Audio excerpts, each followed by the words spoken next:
Am I clinging or am I bringing? Oh, I like that. Am I clinging or am I bringing? I mean, that's quite interesting because quite often with my work, with people going through a breakup, what I find is they like to usually have two criteria for selecting a new partner after a heartbreak. One is they have a pulse, and two is they show them one sign of affection, and they go into what I call limpet mode, where and it's quite a normal human reaction. So limpet yourself, suck at yourself to this new person because you're so scared of being alone again. And I guess that's the clinging, right, rather than the bringing. Yeah, and going into it for this is what I want to get. I want companionship, I want lightness, I want whatever I want. And a better focus tends to be, well, am I bringing lightness? Am I being a good companion? Am I living up to that vision I hold of myself, the kind of person that I would want to be with? Welcome to the Heartbreak to Happiness Show with Sarah Davison. If you're struggling with a breakup and you feel shocked, angry, betrayed, devastated, or sad and alone, then this podcast is for you. Best-selling author and award-winning host Sarah Davison shares how you too can get on with your life to heal, grow, and move from heartbreak to happiness. Here's your host, Sarah Davison. Back to the show. Now today I am super excited because I have a love and relationship coach on for you guys, Corey Lyon Folsom, and he helps people to increase their connection and clarity, and he's got an award-winning book called Soul Statements, and it's a love coach's guide to successful communication, and it's a guide for making small shifts that produce outsized benefits in life and love. So I am super excited to welcome Corey to the show. Welcome. Thanks, Sarah. Glad to be here. Yeah, I'm super excited to have you on the show. I'm very excited for you to share your story, Corey, because I find it fascinating. You talk about your spiritual soul awakening that got you onto this path. So please, would you share your story with us?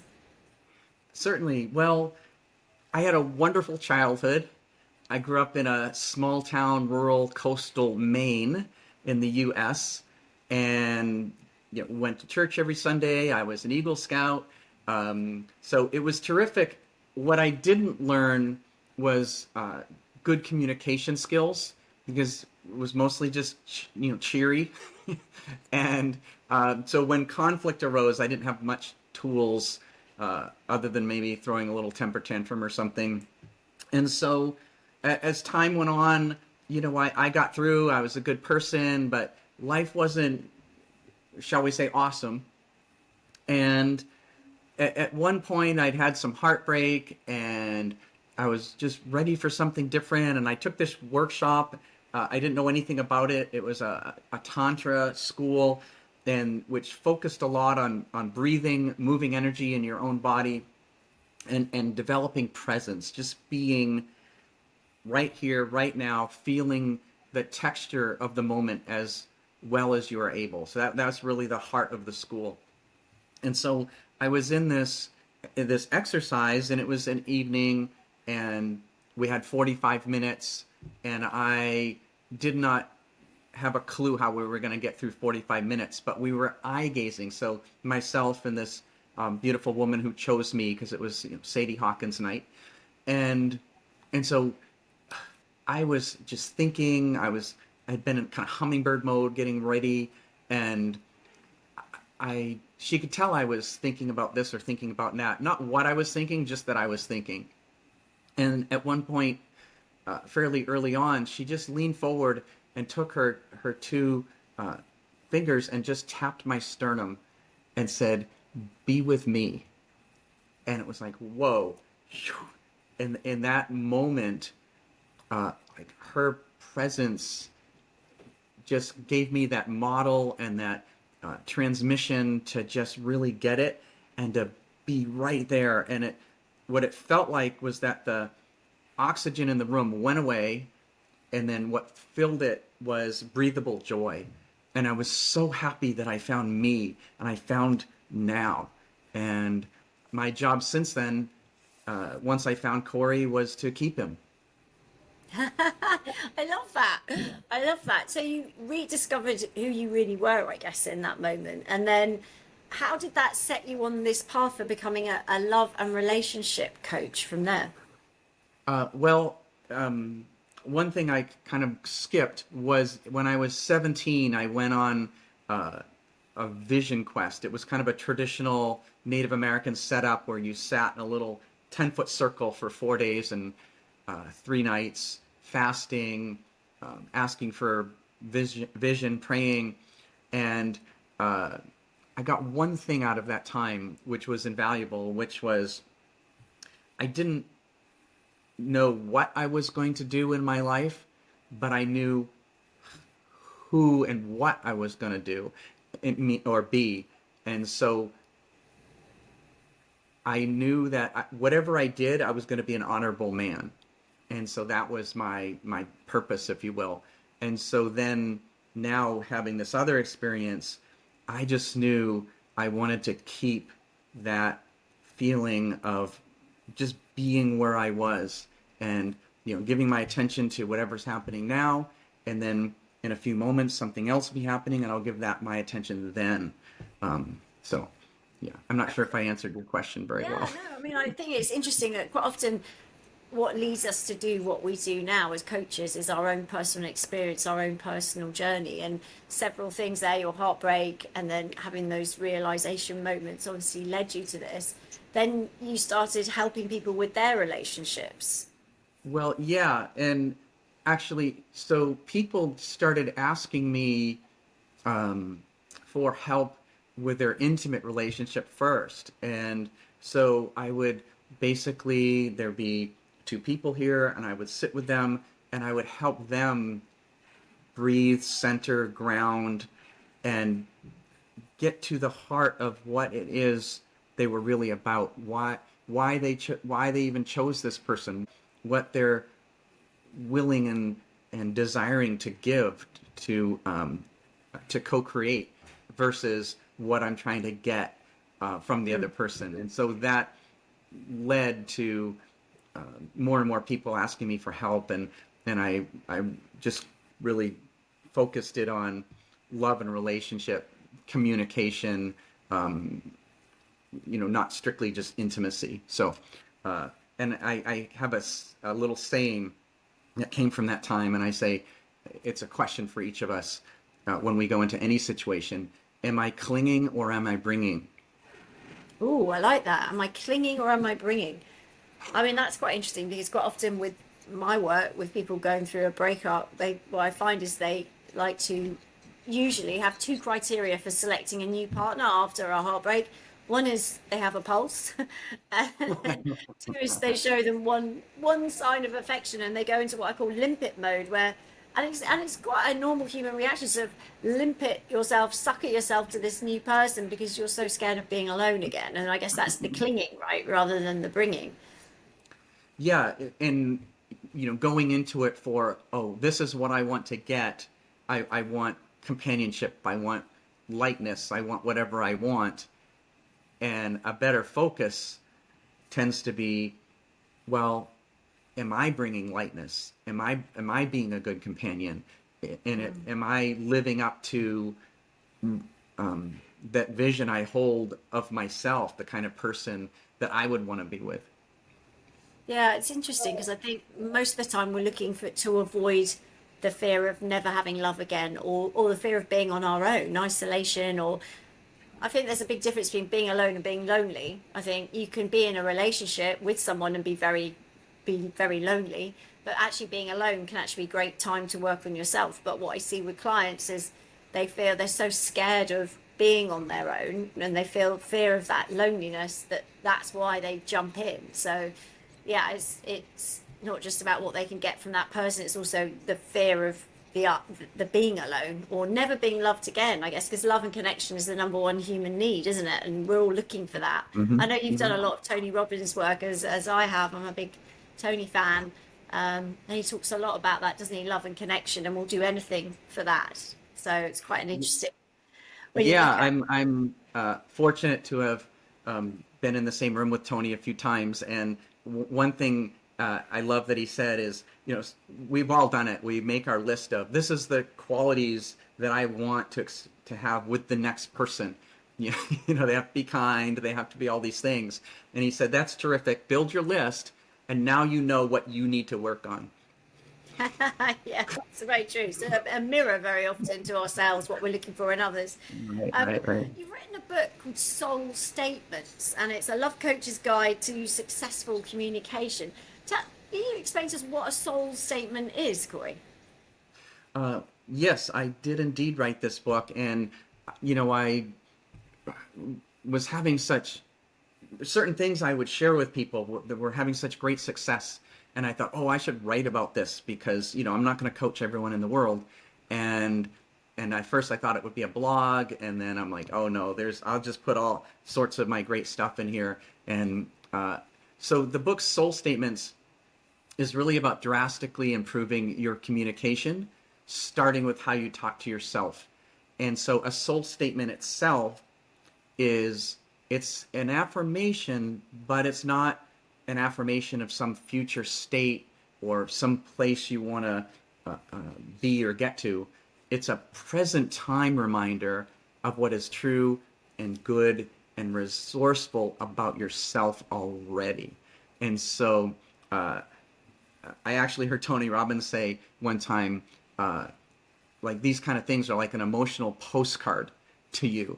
And so I'm like, oh, that's terrific. So can you give us some examples of them? What is the example of a soul statement? When you find yourself in a downward emotional spiral, or just a spiral of downward thinking, you can say, I am enough. I got this.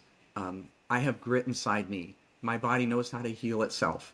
And I have a loving heart. So those are all soul statements that you don't have to trick your brain in any way. In fact, your cells, because they're listening, should, when you really feel it, kind of vibrate a little bit with a yes, that's true. I want him to think that because, and so that's really at the heart of a soul statement, is realizing you're having an unhelpful thought or attitude. Declare a soul statement silently or aloud. Feel the truth and the rightness of it. That's where the magic comes in. And then your next thought is more congruent, a better thought than you would have had otherwise. So if someone is, say, thinking, gosh, what's wrong with me? Why have they left me? Why don't they love me anymore? Give us a couple of soul statements that would resonate, because at that point, quite often people don't think any good stuff about themselves. Maybe they've been in a toxic relationship. A lot of my followers will have been through some sort of a domestic abuse, coercive control situation. It's very hard then as survivors. We're quite often very down on ourselves. Our confidence is super low. To think of anything nice to say about ourselves is actually quite difficult in those moments. No, 100%. And what I actually do personally is because those catastrophizing thoughts or other just unhelpful things start playing in my own head, I actually will think to myself, oh my gosh, I can't believe I'm thinking that again. Or I'll say, I used to think that. And what's actually true is there's strength in my center. I can trust my deep knowing to guide me. And so it will work because it's true. Because there is, the truth for you is in your center.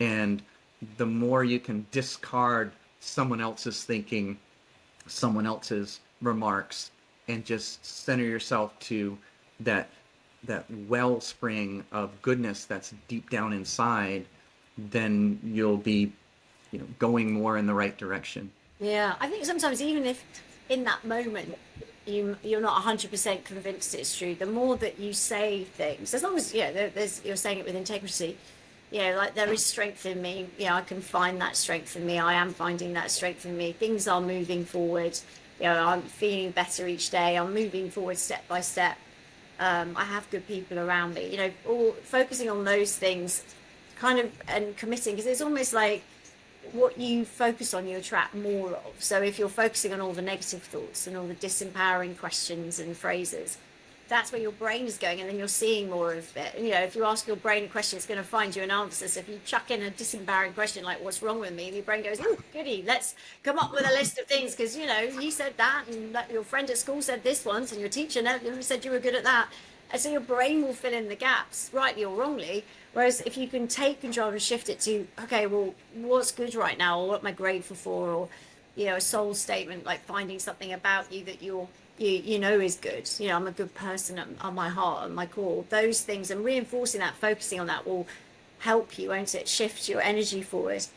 I think that kind of thing is really powerful. I know that self-care is something that people find is quite selfish a lot of the time, especially survivors, because we're not used to looking after ourselves. We're used to looking after everybody else. We're busy looking after the family.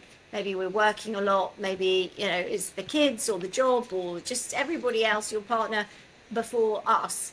And then when it comes to looking after ourselves, how do we find time for this and sort of structure those thoughts so that we can help ourselves?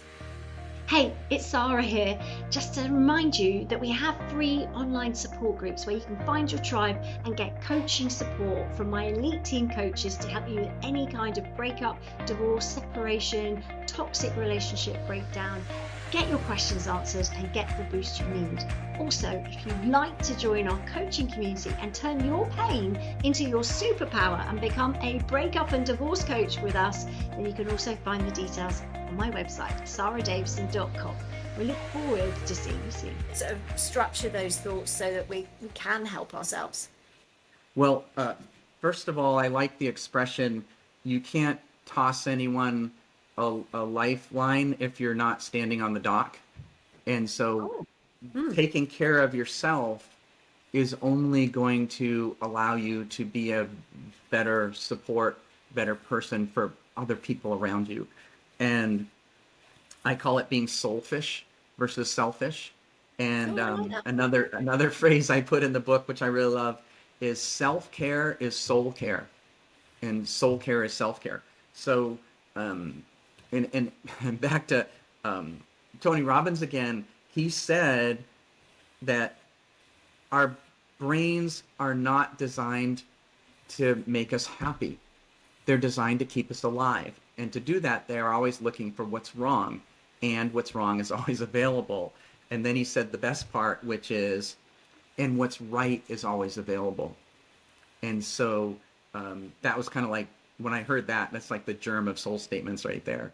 So, yeah. And sometimes I'll even, I used to do this back when I was like on a treadmill doing a real hard workout. I would say, just so my body would know I'm not punishing it or I'm punishing myself in some way, I would silently think to myself, I'm doing this as an act of love. Even though it's hard, this is helping me.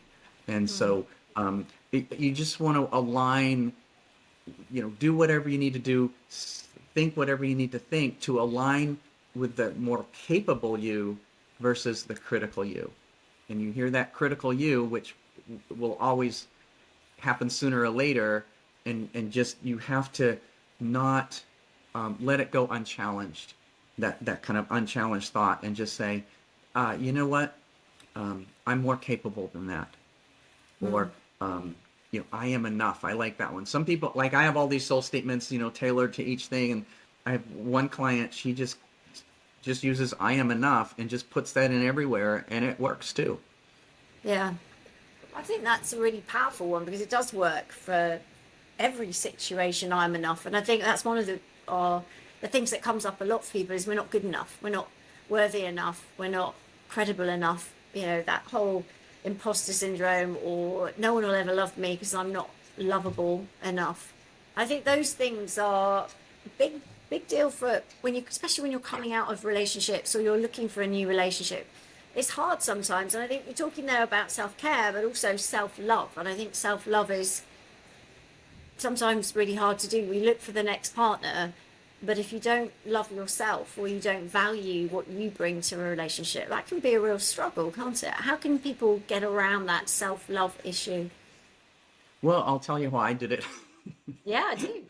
Is I went to this whole weekend workshop all about self-love, and their kind of theme they kept hammering over and over was loving yourself starts with loving yourself even when you don't want to. And I just, okay, that's great. And I just had trouble getting there. And then at some point I realized, oh, wait, I could start with self-acceptance. Loving yourself starts with accepting yourself. That's what I came up with. And I thought, okay, I can do that. I can accept I did this thing I'm not proud of, or I said this thing I shouldn't have, or, hey, in this other time, actually that was pretty cool of me that I did that or said this. And so I can start to accept the good and the less than good, and just say, you know what? I'm not always proud of that, but I did it, and I accept. I was fearful, I was anxious, I was whatever I was, and that happened. And then the other thing I thought about was, if I accept that I am a loved child of God, well, am I going to sit here and second guess God and say, no, you're wrong? That, I'm not lovable? And I thought, well, if I accept that, then I have to be in alignment, and I have to say, well, I'm worthy of love. And so that was how I started on that journey. Yeah. I think self-acceptance is really important, because that, whether you have faith or you're not religious, whatever your beliefs are, self-acceptance is full accountability, which you can control, and you're like, right, okay, I have to accept me for who I am. And I think that's one of the things I learned on my journey, was that I loved the Tony work when I started out. I thought, I want to be a coach and I want to be just like Tony. But if anyone's seen Tony, he's like 6'9" or even taller, I don't know. Massive, American, male, very different to me.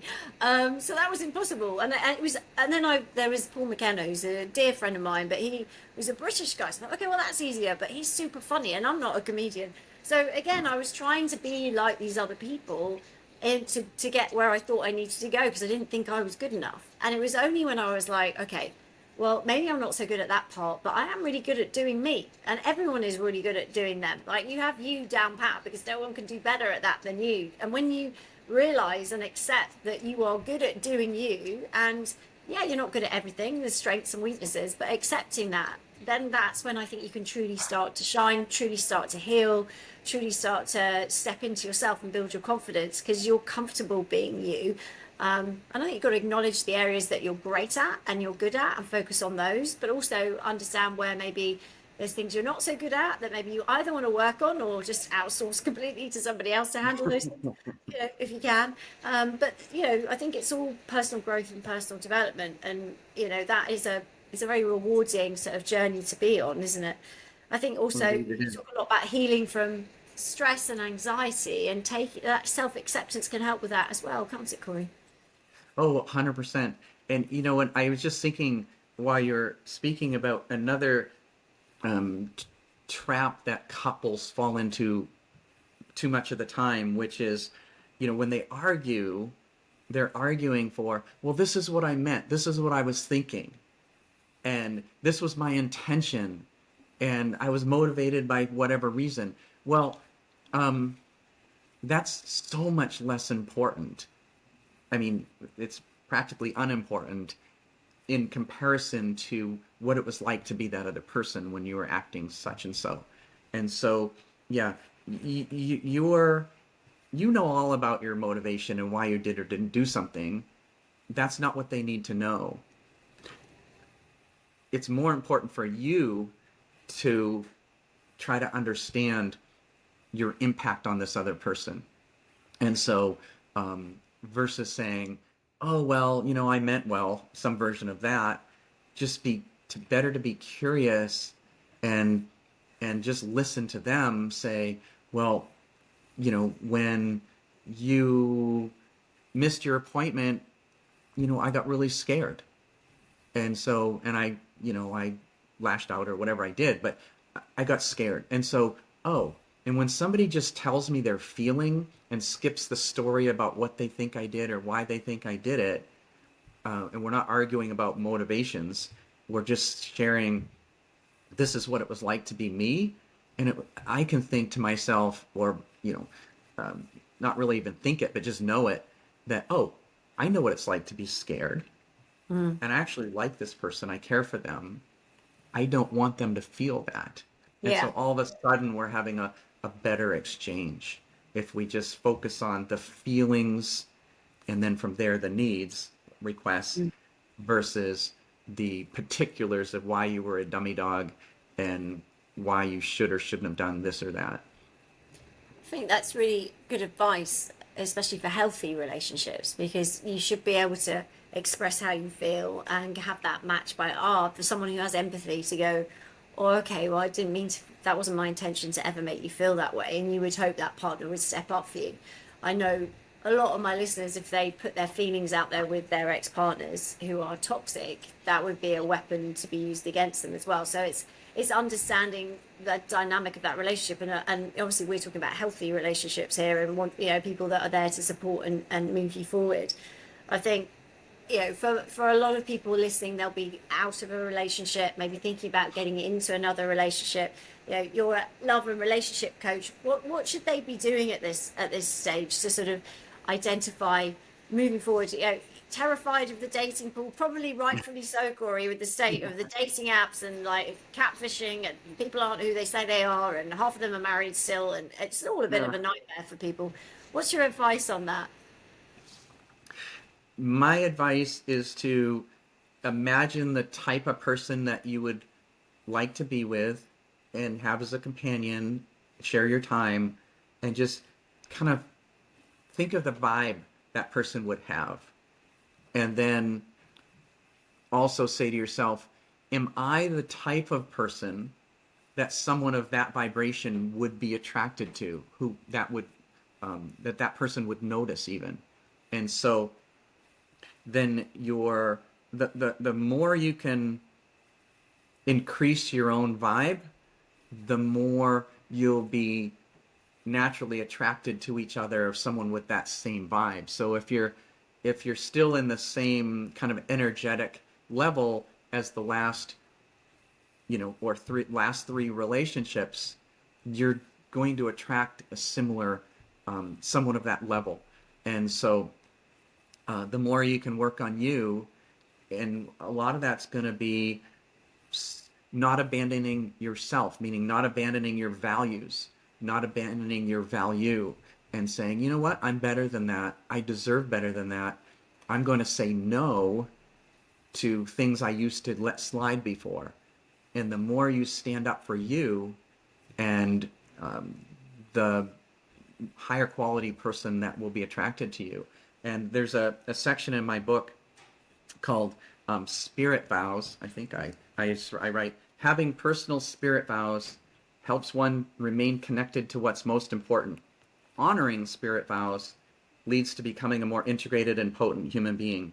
This isn't a license to share one's innermost thoughts to any persons who will listen. I think of honoring a spirit vow during a moment of choice as breaking deep. Folding or ignoring one's values in the moment could be called breaking small.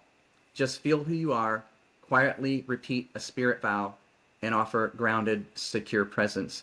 So it's an ironclad agreement you make with your inner self. And so I vow to hold my heart as sacred and worthy of protection. I vow to never turn away from what I value most dearly. I vow to speak up for my needs even when I'm uncomfortable doing so. And I take you to be my body in this life and to treat you with care and respect.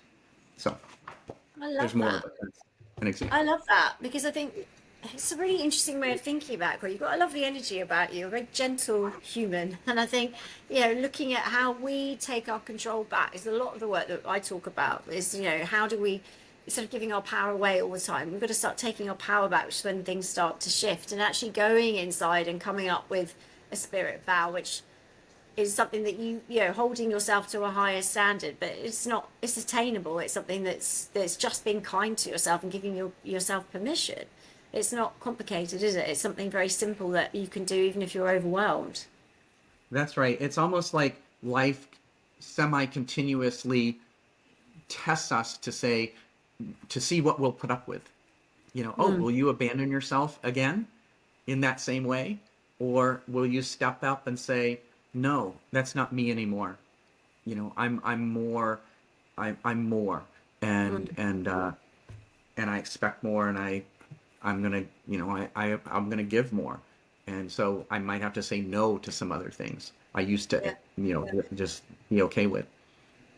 I think getting comfortable with saying no is something that takes a bit of practice as well, doesn't it? Especially if you're highly empathetic and you're a people pleaser. Sometimes it feels like uncomfortable to say no. So we end up saying yes to things and then thinking, oh, I've got to do that now, or I've committed to this, or I've said that, so now I've got to follow through. And it can be difficult to learn that, can't it? Yes. And actually, my love coach a long time ago gave me an assignment. He said, for the next 2 weeks, don't, he was talking specifically with my girlfriend. He said, don't say yes to anything just without a modification. In other words, if she says, hey, let's go do this thing at, 1 o'clock after lunch, and I would say, that sounds good. And how about we make it at 1:15? And so I said it was basically a yes, and if it was going to be a yes at all. And so, but he just said, it's a way of practicing my power. It's a way of not saying just yes without thinking what's best for me. And so everything was if it was a yes, it was a yes, and let's modify that just a little bit. And she didn't have to even know that this was a new me I'm trying on, but it helped me think, oh, what works for me versus just saying yes. And then like, oh, well, okay, here we go. That's a really good tool actually, because we focus on saying no, but that can be quite hard. But if you say yes and then you're modifying it, it's kind of almost a halfway step, isn't it? You're not saying no, but you're saying yes, and you're not saying but, which I think is important. You're saying and, which is less confrontational, isn't it? Is that the reason for the word and? That's exactly the reason. Powerful. I love that. So, I mean, these soul statements, these spirit statements, I think they're powerful. How does it help us feel more empowered with everyone in life? Because it's not just partners, is it? I suppose this is something that can work with co-workers, family, friends. How does that work? Well, the more I'm connected to me, the more I'm doing things that feed my spirit, the more I'm just relaxed going into any interaction, because I've taken care of my needs, my need for alone time, my need for exercise, my need for sleep, my need for water, whatever it may be. And so I'm a big fan of spending at least a little time in stillness every day. And that stillness doesn't necessarily mean sitting on a meditation pillow. Whatever stills your mind. So for some people, it could be just a walk in a park. Some people, it could be journaling, or a hard workout, or a dip in the ocean. Whatever it may be, to kind of connect you to you, do more of that. And so that time in some form of stillness allows you to remember who and what and why you are, and you can just be more self-assured in other interactions. It's easier to be curious, it's easier to listen. And another great thing is to offer acknowledgement kind of as a default practice. So when somebody says, oh, this, that, and the other thing, you could say, oh, I get that that's super fun for you, or I hear this is distressing. And you don't have to agree that they have any reason that would be fun or that would be distressing, but you've acknowledged, oh, you're feeling like that, and I'm noticing.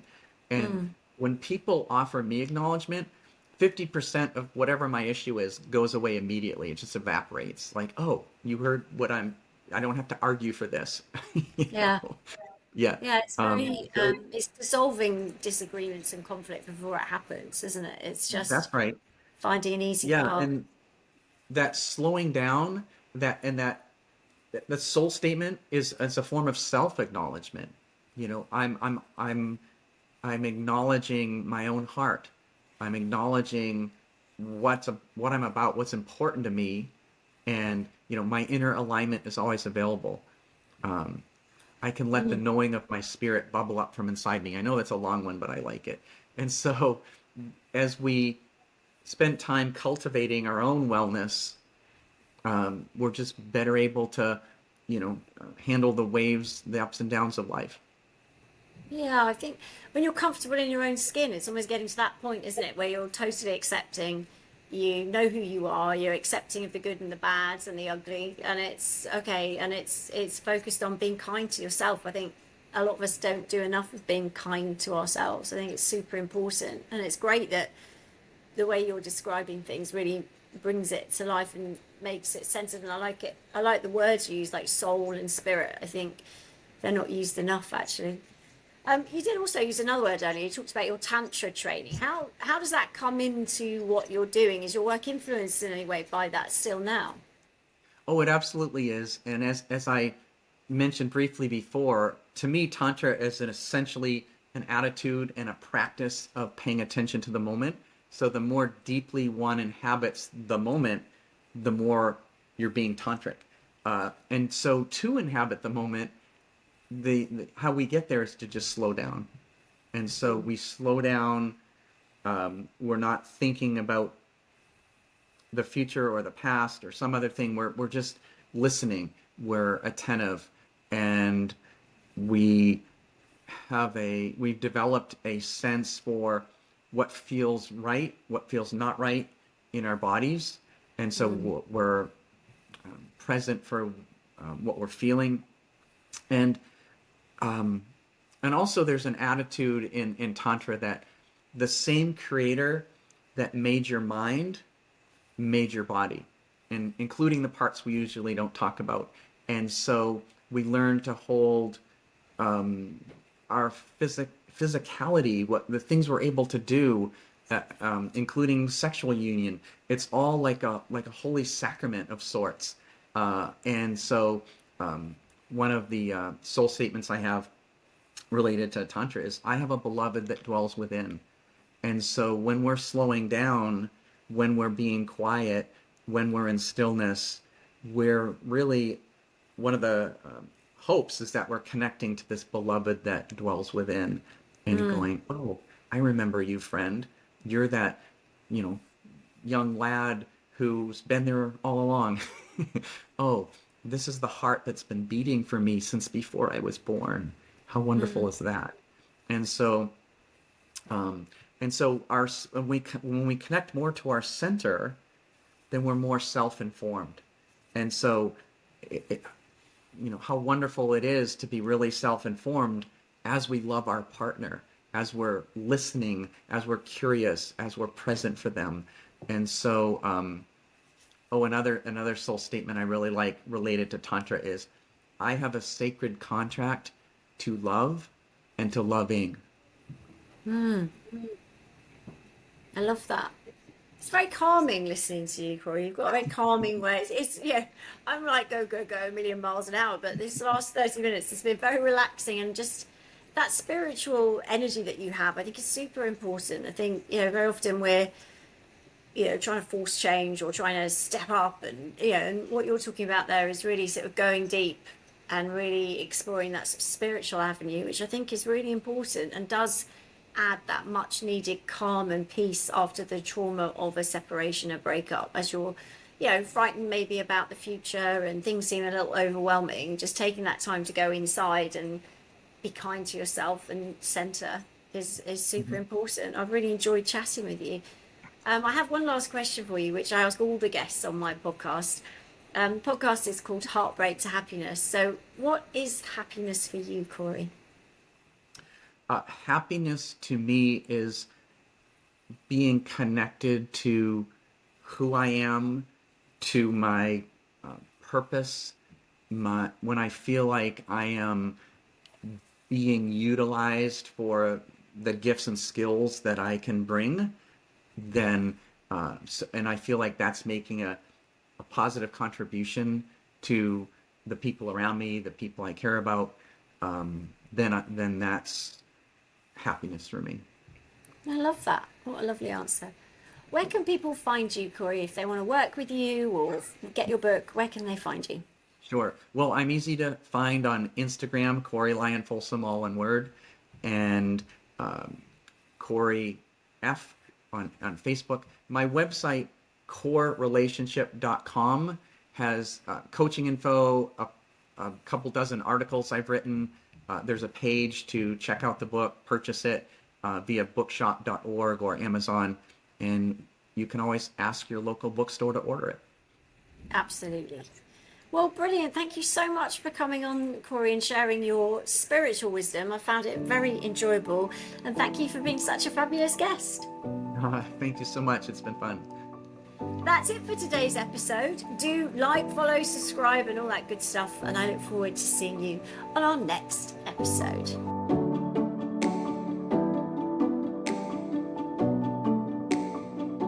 That's it for today's episode of Heartbreak to Happiness. Don't forget to subscribe and leave a review to win a free ticket to Sarah's virtual Heartbreak to Happiness retreat. This is a transformative combination of live webinars with Sarah herself, coupled with her empowering online video program designed to help you cope better with your breakup and start feeling happy again. Thank you, and join us again on the next episode for another dose of Heartbreak to Happiness.